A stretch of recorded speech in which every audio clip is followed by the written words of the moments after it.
Welcome to our channel. Today at Wholesale Supplies Plus, we're talking about DIY bath bombs and techniques. Let's start with our dry ingredients. First, measure out 25.8 ounces of baking soda. Baking soda is the backbone of every bath bomb, providing that signature fizz when it reacts with citric acid. It also helps soften the water and give a smooth, silky feel to the bath bomb. Make sure that there are no clumps by breaking them apart with a whisk or your hands. Next, we'll add 13 ounces of citric acid. This is what creates the effervescent reaction when the bath bomb hits the water. Without it, there wouldn't be any fizz. Carefully mix this with the baking soda to evenly distribute both ingredients. Now, Crafter's Choice citric acid isn't your basic citric acid. It's super fine, which makes them best for bath bombs. Citric acid is delivered from corn, commonly used in cosmetic formulas to create more balanced and neutralized pH. Now, let's incorporate 0.4 ounces of the white kaolin clay. This ingredient not only helps harden the bath bomb, but it's also known to have amazing skin benefits. Customers say it detoxifies, leaving the skin feeling soft and refreshed. If needed, sift the kaolin clay into the bowl and mix thoroughly with the other dry ingredients. White kaolin clay is one of the most common cosmetic clays. It's used in cold processed soap, bath bombs, and masks. This clay can be used on normal, dry, and sensitive skin because it does not draw oils from the skin like other clays. It's also a very mild clay, so it works as a thickening agent as well. A little background / fun facts about kaolin clay is kaolin clay comes from kaolinite, which is a super common mineral found all over the world. It's a soft, chalky white clay that forms when certain rocks like feldspar break down over time due to chemical reactions. In some places, kaolinite looks pink, orange, or red because of the iron in the soil, while lighter amounts of iron make it white, yellow, or orange. This mineral is especially common in warm, wet places like tropical rainforests, where rocks break down faster. As you move to cooler or drier areas, you will find less kaolinite and more of other clays. Scientists use these differences in clay types to figure out what Earth's climate was like a long time ago by studying ancient buried soils. Full moisturizing oil blend that hydrates the skin without leaving a greasy residue. Shea 50 is a water dispersible emollient that adds the luxurious properties of shea to many of your cosmetic formulations. This is a light yellow liquid with a very mild odor that enhances foam and moisturizes. You can use Shea 50 in bath fizzies, soap, shampoo, and more. If you want to add fragrance, this is the time. Measure out 0.4 ounces of your favorite fragrance oil, which is about 1% of the total mixture. Whether you prefer floral, fruity, warm, or vanilla tones, this will give your bath bomb a delightful aroma. Mix it well with the Shea 50 to evenly disperse the scent. For a beautiful, vibrant color, we're adding New-Tone Orange Mica Powder. This natural mica powder is skin safe and will leave your bath bomb a gorgeous hue without staining your tub. Stir it into the liquid mixture until the color is fully blended. In the handmade soap and cosmetic world, people call these colorants mica, but scientists and manufacturers actually call them effect pigments. These pigments are made from different color ingredients, organic and inorganic, that are mixed with binders and additives to help them work on different products. The type of pigment used affects how well the color holds up. For example, if a pigment contains certain ingredients or dyes, it can change or fade when used in high pH products like cold processed soap. Now, slowly pour the wet mixture into the dry ingredients while continuously stirring. This step is crucial to ensure even distribution of color, scent, and moisture.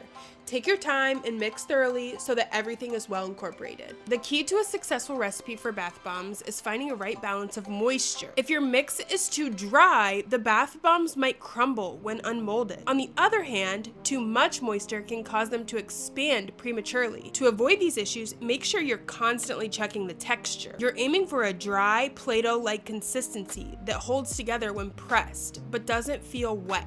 If your fizzies are crumbling or cracking, it could be due to an uneven mix or not enough moisture. Reevaluate your spraying and mixing technique to ensure consistency. If the bath bombs are expanding, which if you've ever seen this happen before, it's kind of scary. It just keeps expanding, expanding, expanding. You try to put it into a mold and it will break the mold open entirely. If this is the case, it's likely that you've used too much water. And to be honest, there's not really a way to fix this. Once Once you mess them up and add too much moisture, your batch is trash. Be really careful with adding any type of moisture to your bath bomb mixture, and make sure to reduce the amount of spritzing and mix thoroughly after each addition of moisture to keep this under control. To get the perfect texture, we'll spritz the mixture with rubbing alcohol. Start with a few sprays and mix, checking the consistency. You want it to feel like damp sand. When squeezed, it should hold its shape without being too wet. If it's too crumbly, add more rubbing alcohol gradually until it reaches the right consistency. Alcohol is an essential ingredient in bath bomb making because it helps to bind the ingredients without triggering the fizzing reaction too soon. Bath bombs rely on a mix of baking soda and citric acid to create the fun fizzy effect, but if they get too much moisture too early, like we talked about before, they can start reacting before they even hit the water. Unlike water, which activates the fizz right away, alcohol evaporates quickly, keeping the mixture dry while still helping it hold its shape. Another big benefit of alcohol is that it helps the bath bombs dry faster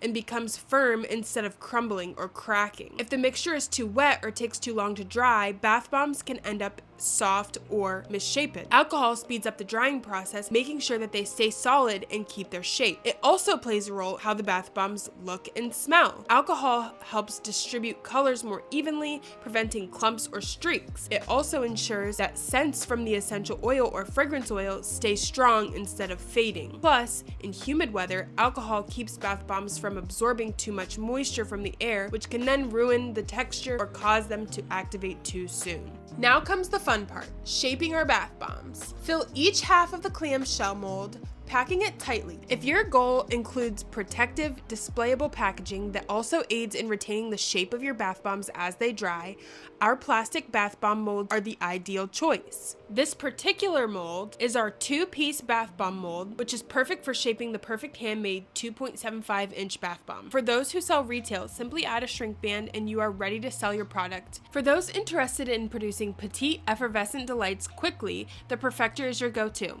It's not just about making tiny bath bombs, but about precision and speed. Our stainless steel molds are the quintessential tools for creating bath bombs that are perfectly round and uniform, ensuring that they are ready for the best way to ship bath bombs without compromising their integrity. I would say that molding is probably the hardest part of making a bath bomb, so before you dive into molding, take a moment to assess the consistency of your bath bomb mixture. It's crucial for the base to hold together when compressed, indicating that it's ready for the mold. Achieving the perfect bath bomb requires a bit of experimentation. Whip up a few practice bombs to get a feel for the process, adjusting with a dash of alcohol if the mixture becomes crumbly, or adding a sprinkle of baking soda if it feels too soft. Once you've nailed the consistency, you're set to start molding. If you want to dive into this further, there are articles all over our website about bath bombs as a whole. Press the halves together firmly. If they don't stick, give them another spritz of rubbing alcohol and try again. Once they hold together, remove the top half of the mold, brush off any excess, and place it back on for final shaping. Let your bath bombs harden for at least 2 hours. We're saying 2 hours, but we prefer to leave them overnight. To prevent flat bottoms, place them on bubble wrap or in an egg carton, and after 12 or 24 hours, they should be completely hardened and ready to use. To keep your bath bombs fresh, store them in a dry, cool place. Moisture can cause them to activate prematurely, so use shrink wrap, airtight containers, or clamshell molds as packaging to help preserve their fizz and fragrance. Making bath bombs is a fun, creative way to bring a little luxury to your self-care routine. With endless possibilities for colors, scents, and additives, you can create bath bombs that are uniquely yours. Ready to try it for yourself? Let your creativity bubble over. Don't forget to like this video and subscribe to our channel. Thanks for watching.